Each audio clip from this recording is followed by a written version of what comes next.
So today we're going to talk about the Battle of the Somme. The battle where 57,470 soldiers were killed or wounded on the first day alone. On the morning of 1 July 1916 at exactly 7 o'clock, a sound rose up that no human being had ever heard before, so loud. The sound was so powerful that people in Switzerland felt it like an earthquake. This was the biggest artillery bombardment in history.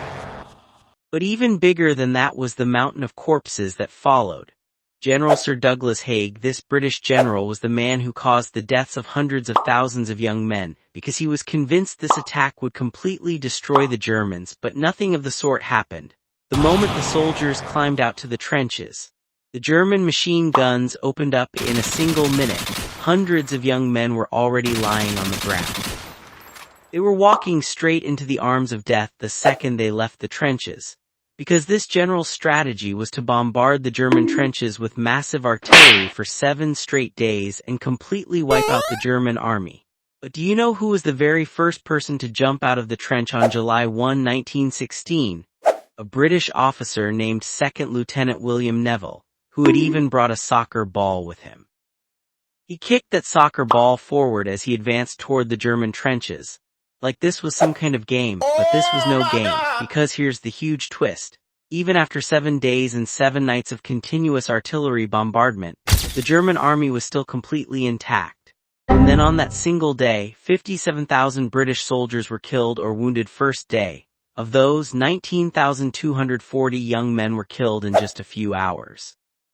2 dead bodies for every single yard. This was the darkest day in the history of the British Army. And then what happened? The fighting went on 4 more months. By November, more than 1 million soldiers had been killed or wounded on both sides. And what do you think they got in return for all of that? Just 8 kilometers of ground to 8 kilometers for 1 million lives. But the most terrifying part is this.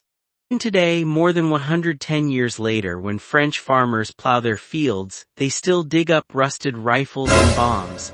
This land is still throwing up its dead. So just think about it. What would it feel like to stand there and take a bullet in the chest? Knowing that your death means absolutely nothing? Drop a comment below and tell me, did you already know about this battle?